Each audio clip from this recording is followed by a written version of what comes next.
Palestinian つ国 state, 家承認するかの問題 but です。 when イスラエル the 政府による continued 一 unilateral 方的行為の actions 継続 by は the government of 決 Israel して認 can めることはでき never ません。 be accepted. 二国家解 I 決 must 実現への state 道を clearly 閉ざすことになる that if さら further なる行動 actions が are 取られる場合には taken that obstruct the 我が国とし realization て of a two-state 新たな対 solution, 応を取ることになるこ Japan とを will be ここに明 compelled 確に to 申し述べ take ておきます。 new measures in response.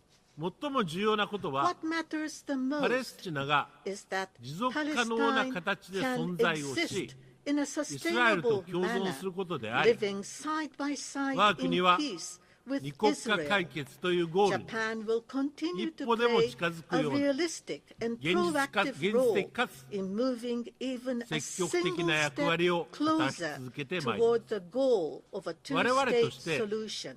パレスチナを As we 国 invite 際社会の責 Palestine 任ある to 参画者 assume として its role as a 招き入れる responsible 以上、 member of the international パレスチ community, ナ側も the Palestinian 責任ある side 統治の must 体制を establish a 構築し system なけれ of ばなりません。 governance that ensures 9 accountability. 月12日の As 総 affirmed 会決 in 議 the でも確 General 認された Assembly 通り、 resolution of ハマ 12スは September, 人質を we 直 call ちに on 解放し、 Hamas to 武器を release the パレスチナ hostages 自治政府に immediately 引き渡す and ことを hand 強く over 求めます。 its weapons to the Palestinian 我が日本と Authority. してパレスチナの国づくり、す We なわ are ち fully 経済 aware 的自立 of と the domestic 有 and 効な統治の確立を international calls 強力に支えてまいります。我が国が支援して立ち上げた ヨルダン川西岸地区のジェリコ農産加工団地では、 Now, Japan will strongly 現在 support Palestinian パレスチナ state 企業 building, 17社が that is, the establishment of 300人以 economic 上の住民を independence 雇用 and しており、 effective governance. オリーブを Japanese 加工した assistance サプリメント、 established the Jericho 食品や医薬品な agro-industrial ど park 付加 in 価 the 値を West 高め Bank, た産 and 品の currently 輸出を行っていま17す。 Palestinian companies 経 employ 済的 more な than 実を図っていかなければなり 300ま local せん。 people and export value-added 高い使命 products 感と such as 能 supplements, 力を持っ food, た and 公務 medical 員なく products して made from processed 国家は決 olives. して機 A 能し state ません。 cannot function without 公務員に汚 highly 職があっては competent 決してならない public ので、 servants who have a strong sense of 我が duty. 国は To date, 公務員の能力強化のため、 has provided これまで27年間で training 7000 to 人以 more 上の than パレスチナ人に 7,000 研修を実 Palestinians 施して with まい the ります。 aim of strengthening the これからも capability of public パレス officials チナにおける over the last 人材教育を 27積 years. 極 We 的 will に continue to actively 支援を support the いたし development て of まいります。 human resources in Palestine to shun このような any 取り組みを進 corruption. めるにあた In っては、 promoting these インドネ efforts, シアや we will collaborate マレーシアといっ with た our colleagues in イスラム国も Southeast 含め、 Asia, ムスリム including 国も含め、 Muslim countries 東南ア such ジアの as 仲間の Indonesia 国 and 々とも Malaysia. 連携をいたしてまいります。我が国はそ Japan のための launched 枠組み a を framework for this 12年前の12 years 2013 ago 年に立ち上げ、 in これ 2013を主導してき and ました。 has continued to lead ever 我が since. 国は Japan アブラハ strongly ム合意の supports 拡大を通じ the て、 initiative to 中 promote 東地域全 lasting 体に peace and stability 持続的 across な平和 the と安定を entire Middle も East たらそうとする region 構 by 想を expanding the 強く支持してい Abraham ます。 Accords. アブラハム合意、 These accords それはユダヤ教徒、 bear the name of the キリスト教徒、 common イスラム spiritual 教徒の ancestor 共 of 通の Jews, その名前を Christians, 冠 and した合意でありま Muslims. す。この2年、 While アブラハム合意の it 実 is 現に向けた歩み extremely が停滞していることは、 disappointing that progress 極めて towards 残 the 念でありますが、 implementation of the agreement has このアブラハム stalled 合意の over 持 the つ価 past 値が 2 years, 損 we なわれる strongly ことは believe 決し that てない their と私 value は強く will 信じています。 never be 以上、 diminished. Madam President, 核による脅しが a 今、 permanent member 安 of 全 the 保障理 Security 事会 Council 常任理事国に is より openly 平然と making 行われています。 nuclear threats. 核使用のハードルが I am deeply concerned 核使用の that 敷 the 居が threshold for 下 the がり use かねないも of のであり、 nuclear weapons may be lowered, 核抑止の実効 which 性 would にも introduce 新たな new 揺らぎが生じる現状を uncertainties to the effectiveness of 私は nuclear 強く憂います。 deterrence.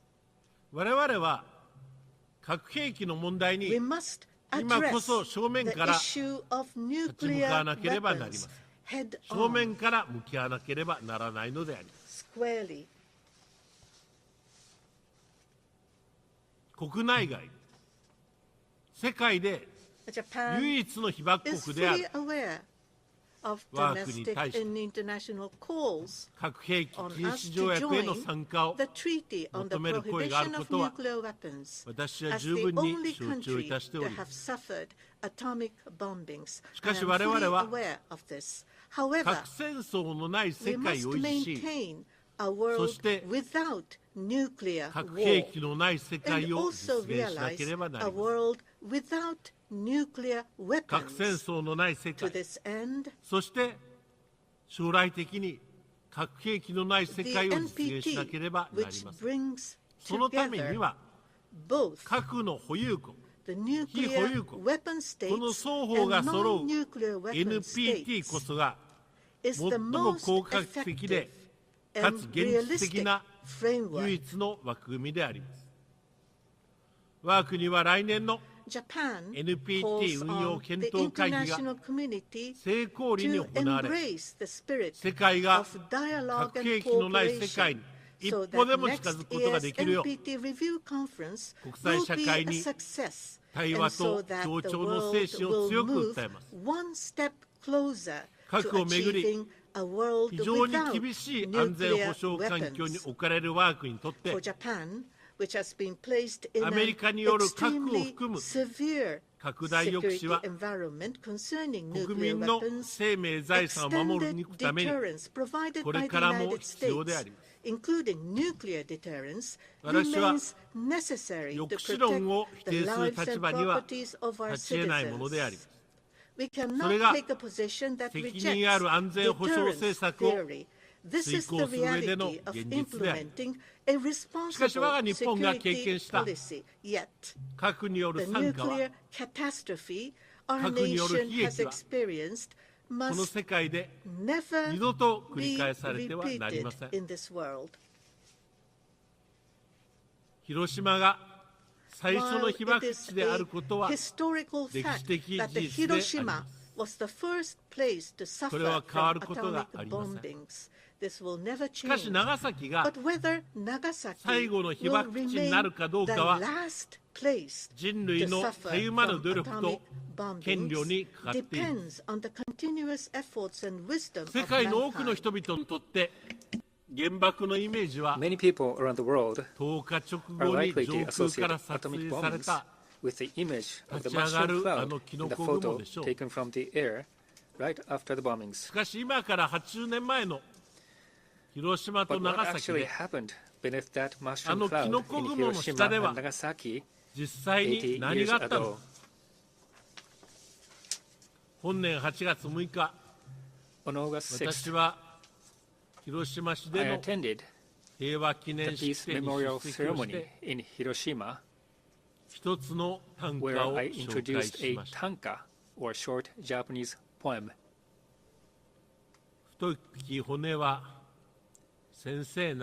These big bones must be the teachers. Around them, gathering in a circle, little skulls are found. These big bones must be the teachers. Around them, gathering in a circle, little skulls are found.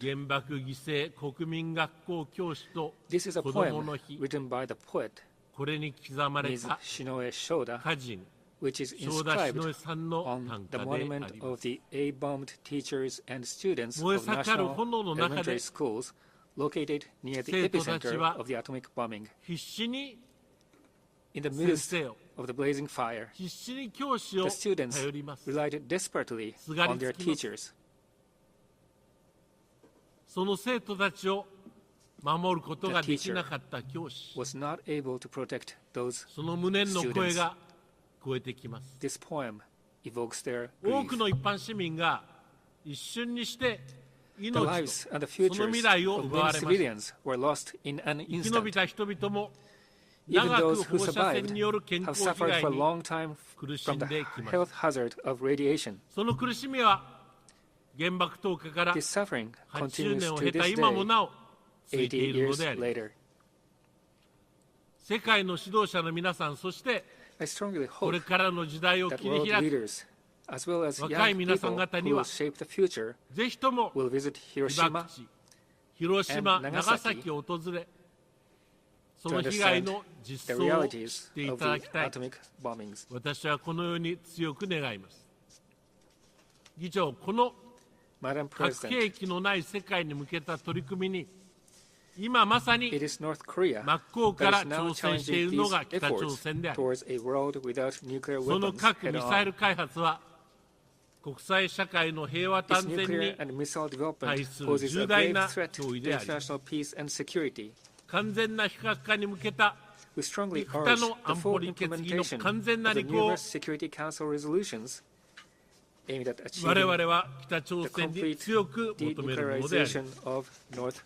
加えて我が国と北朝鮮との間には拉致問題もあります。拉致被害者及びその家族も高齢となり、時間的制約のある拉致問題はひとときも揺るがせにできない人道問題であり、日朝平壌宣言に基づき拉致、核、ミサイルといった諸懸案を包括的に解決し、不幸な核を生産して日朝国交正常化を目指すこの方針に変わりはありません。我が国は引き続き北朝鮮に対し対話を呼びかけます。国際社会の皆様には引き続きご理解とご支援を強くお願いをするものであります。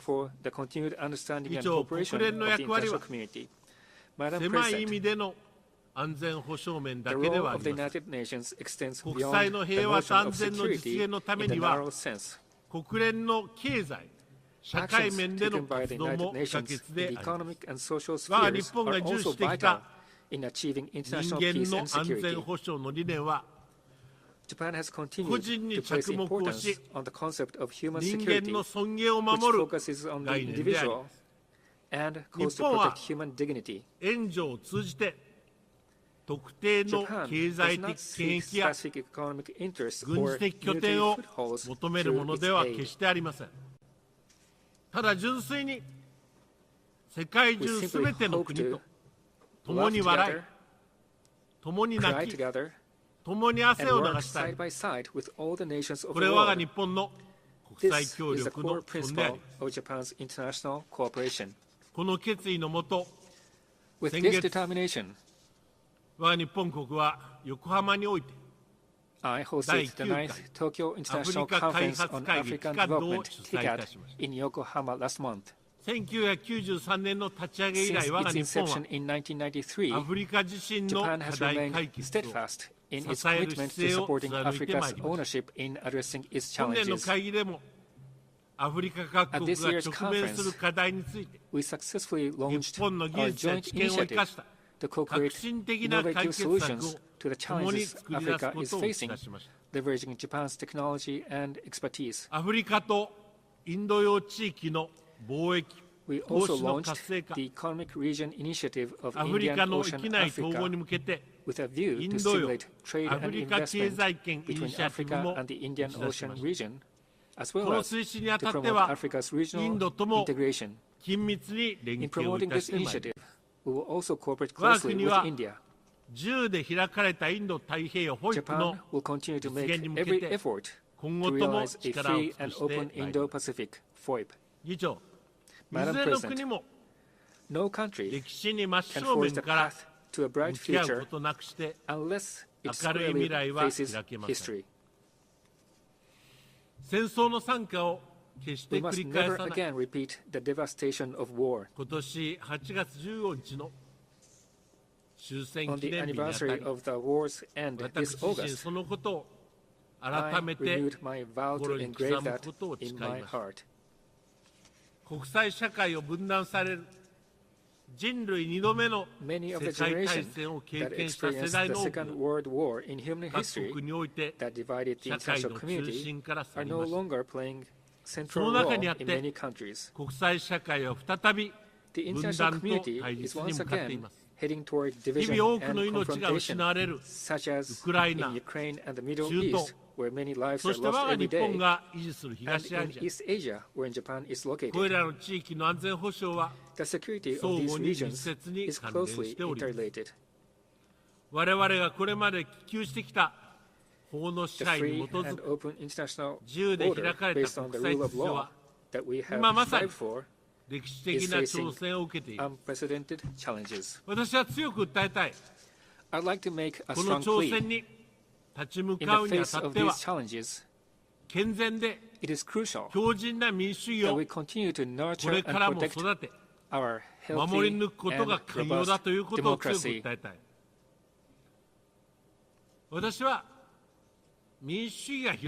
I'm not taking the position that the spread of democracy alone will bring peace to the world.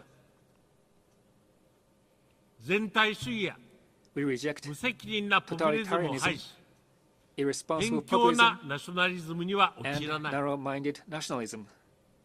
We do not tolerate discrimination or exclusion. I believe that a healthy and robust democracy plays a vital role in maintaining and strengthening a free and open international order and in promoting international peace and security.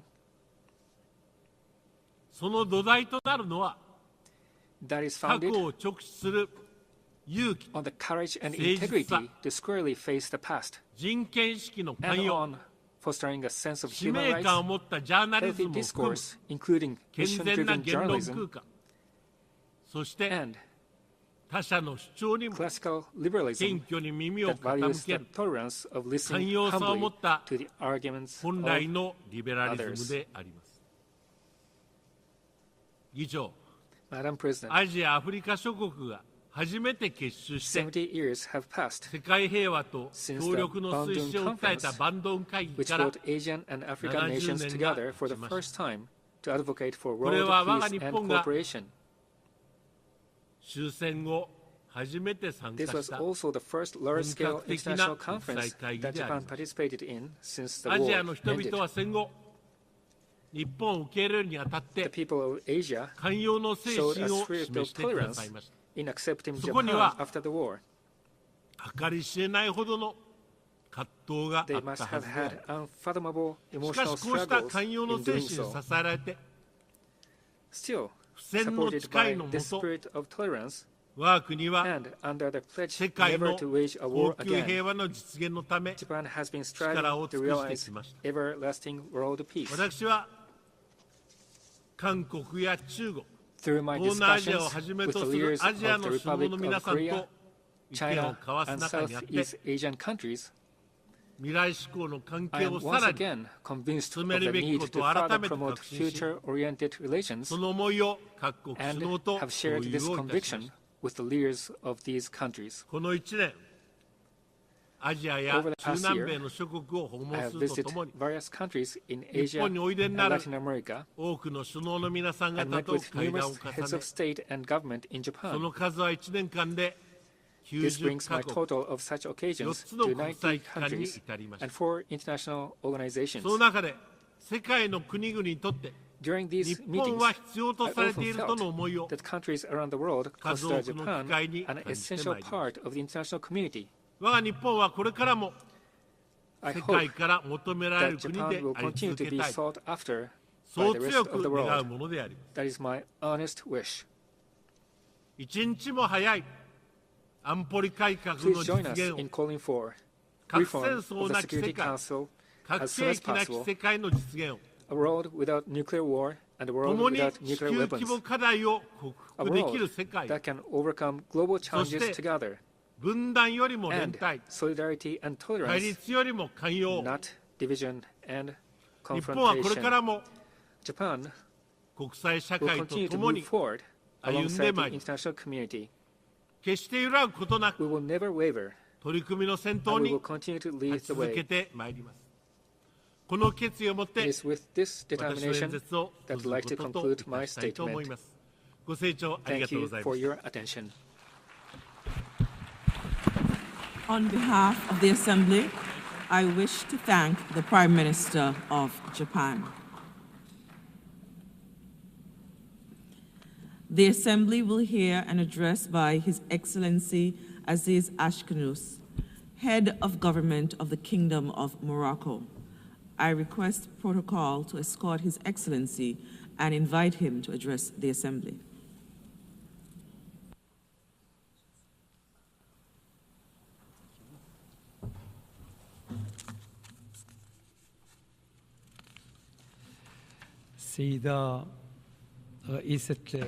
Madam President of the General Assembly, Your Excellency Secretary General of the United Nations, Your Majesties and Excellencies, ladies and gentlemen. Allow me at the outset to congratulate Her Excellency Annalena Baerbock on her election to the presidency of the 80th session of the UN General Assembly. I wish her, on my behalf and on behalf of the delegation of the Kingdom of Morocco, all success in her endeavor.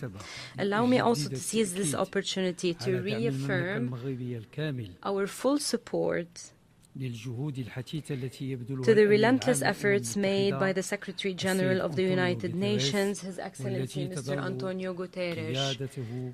His leadership remains vital in fighting global challenges.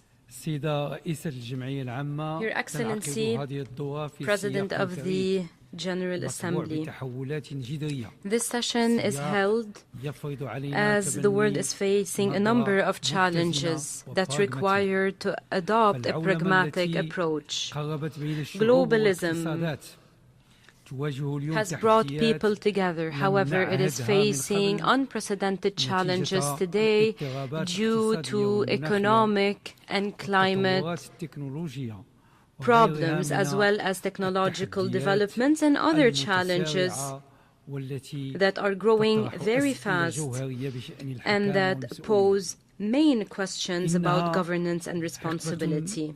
This is an era of reshuffling priorities and international dynamics. For this reason, geopolitical changes need to be assessed the right way if we really want to address challenges.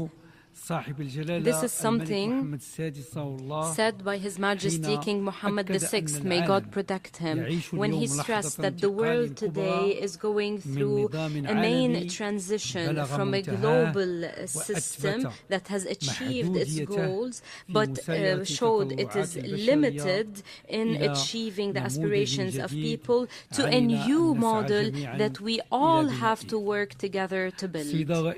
Madam President, the United Nations, despite its historic successes, is finding itself today facing the need to adapt with these changes. Does that mean that the United Nations is at stake today as the world continues to change? The answer is definitely no, but our organization is called upon now more than ever to review its priorities, because our main task remains the same. However, the tools and our working methods require reviewing to be in line with the size of current challenges and their complexities. The Kingdom of Morocco has always called for multilateralism that is committed to equality and sovereign equality among states and respect of their territorial integrity and unity. Madam President of the General Assembly, in line with our firm commitment as expressed by His Majesty King Mohammed VI, may God protect him, the chair of the OIC's Al-Quds Committee, we continue to follow the deteriorating situation in the Palestinian territories. The Kingdom of Morocco calls today for further mobilization in the international community to save the region from the cycle of violence.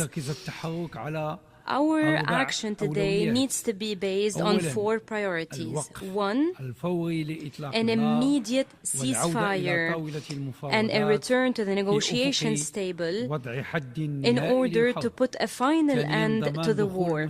2, ensuring the entry of humanitarian assistance to the Gaza Strip and the West Bank without any conditions and restrictions. 3, promote the vital role of the UNRWA And 4, implement a clear and comprehensive roadmap for reconstruction, the roadmap that was adopted by the Arab Summit under the leadership of the Palestinian Authority and under the sponsorship of the Arab and international world. Based on the instructions of of His Majesty the King, we continue to believe that the two-state solution is the only way to achieve sustainable and comprehensive peace in the Middle East. This is the solution that can no longer be delayed or marginalized. It needs to be a moral commitment and a political immediate request. In this regard, we renew or we reaffirm the need for political prospects by adopting a defined time frame to ensure the legitimate right of the Palestinian people to establish a Palestinian state that is independent on the lines of June 1967 with Al-Quds, with East Jerusalem as its capital, with Gaza as an integral part thereof. The economic aspect needs to be a part of the peace process, because there can be no peace without economic development. We need to also promote support to the Palestinian authorities so that it can strengthen its institutions to serve its people and achieve their aspirations. And finally, adopt regional security mechanisms that are sustainable based on international law and mutual respect.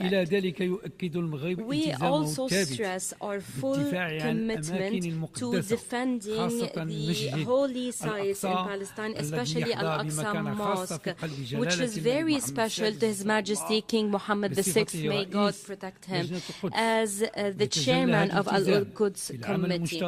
This is reflected in our diplomatic work and our executive branch, which is currently implementing vital projects to save the legal aspect of Al-Quds and to support the legitimate aspirations and rights of the Palestinian people. We also stand in solidarity with the state of Qatar, Syria and Lebanon in the face of the attacks they have been under من طرف إسرائيل by Israel. وبنفس منطق التضامن والأخوة تدعو المملكة المغربية إلى حلول سلمية للأزمات التي تعيشها الدول العربية الشقيقة في كل من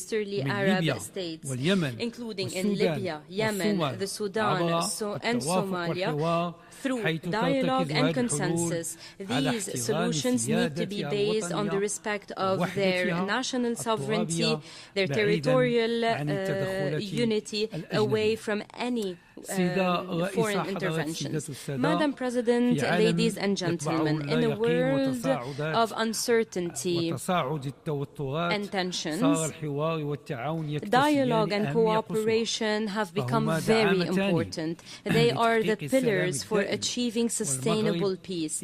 Morocco, based on the great ambitious vision of His Majesty the King, we believe that genuine partnership and collective development is essential in our work internationally.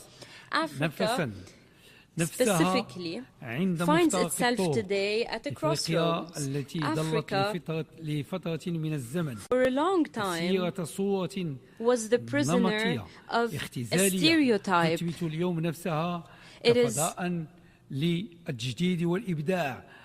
today a space for innovation. It launched a number of initiatives to accelerate African integration in the global system. Based on the vision of His Majesty the King, the Kingdom of Morocco focused on Africa as a priority in its diplomacy, and it used it as an environment for belonging, cooperation, and partnership. His Majesty the King has stressed this by saying that Africa needs to transform its challenges into opportunities. It needs to value its strengths to build its future with ambition. Africa is at the center of initiatives led by His Majesty the King. He focused on Africa in his strategic vision, which seeks to unify Africa to ensure its well-being and its progress, while being open to international partnerships that are balanced. This should be reflected in the Rabat track for Africa at the Atlantic. This is a cultural project based on new geopolitical integration that would allow these states to recover their role at the Atlantic and to become a center of stability and security in which cultural and humanitarian cooperation turn into opportunities for socio-economic development. The gas pipeline project is one of the main projects that reflects this vision. It provided or it enjoyed international support. This great project is a response, a tangible response for climate, economic and social challenges. It also shows the innovation of Africa and its economic development. Madam President, Excellencies, ladies and gentlemen, today we are faced with a geopolitical reality that is closely linked to climate change, which is affecting the way we live. It's affecting our economy. It is reshaping the international system and threatening international peace and security. As His Majesty the King has said, climate change is one of the major challenges facing the world today. It poses a genuine threat not only to the environment but also to socioeconomic development, but also on security and stability in the world. At the center of the challenge is the new strategy. It is a main source for facing drought and climate change. Morocco is facing structural drought and is continuing, based on our King's instructions, to adopt new strategies, including by desalinating water and promoting irrigation systems. In the same vein, we have taken great steps to promote renewable energy and fight climate change. This stresses, or Morocco stresses, the need for collective work to address these environmental challenges. No matter how great, no state alone has enough resources and capabilities to solve this problem alone. This is why we need to work globally today to achieve our collective and effective goals.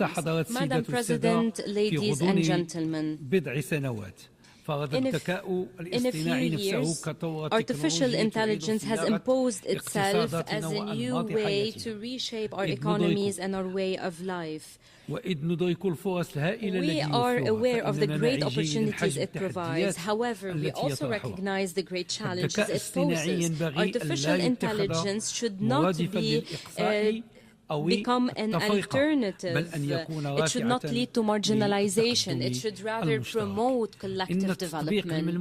The tangible implementation of artificial intelligence is imposed today in a number of sectors, such as health, education, agriculture, and others. This is why we are betting on it today. Turning a blind eye to artificial intelligence and not taking advantage of it means wasting economic opportunities. We need to adopt artificial intelligence to reshape the labor market and adapt with the growing and fast challenges imposed by the need to use AI morally responsibly. This is what the Kingdom of Morocco is working on right now through its digital strategy 2030. Madam President, the Kingdom of Morocco believes that sports leads to peace. It is a pillar for development. In this vein, we will be hosting we are preparing to host World Cup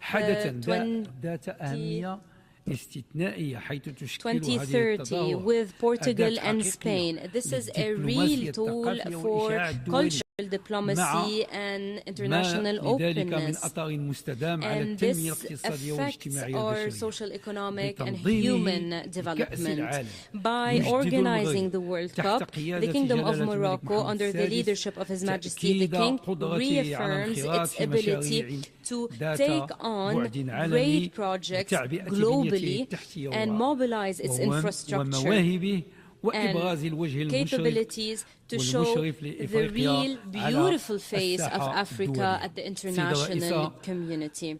Madam President, the Kingdom of Morocco stresses its full support to the Secretary General of the United Nations and his special envoy, special representative, to find a final solution to the regional dispute on the Sahara. The autonomy initiative is the only solution that is realistic. It is enjoying now growing support at the international level as part of the dynamic launched by His Majesty King Mohammed VI. May God protect him. Based on this belief, His Majesty has stressed in his latest speech that the kingdom seeks to find a consensual solution that is a win-win for everyone to save face of all parties. The world is witness that the Moroccan Sahara issue is now at a historic crossroads. The positions of a majority of member states in this organization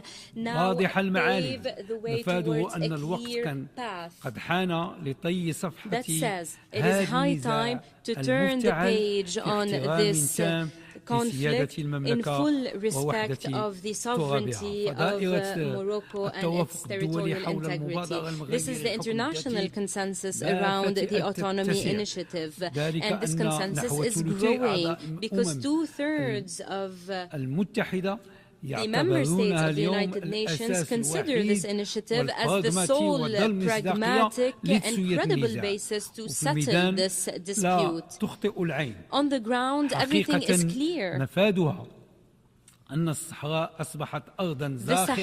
has become a land full of opportunities because of the development model of the states that was launched by Morocco. And this is why this region has become a strategic platform that serves peace, stability, and collective development. Excellencies, ladies and gentlemen, 8 decades after its establishment, our organization's goals remain essential today more than ever.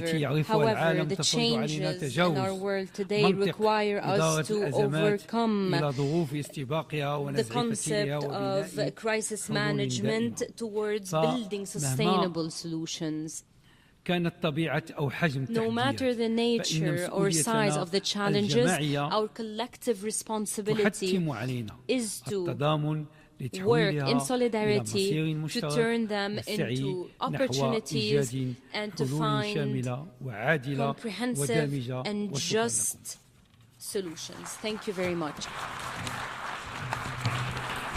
On behalf of the Assembly, I wish to thank the head of government of the Kingdom of Morocco. We have heard the last speaker in the general debate for this meeting. We will continue the general debate tomorrow at 9 a.m. in this hall. The meeting is now adjourned. Thank you very much, Excellency, Madam President. I appreciate it. Thank you.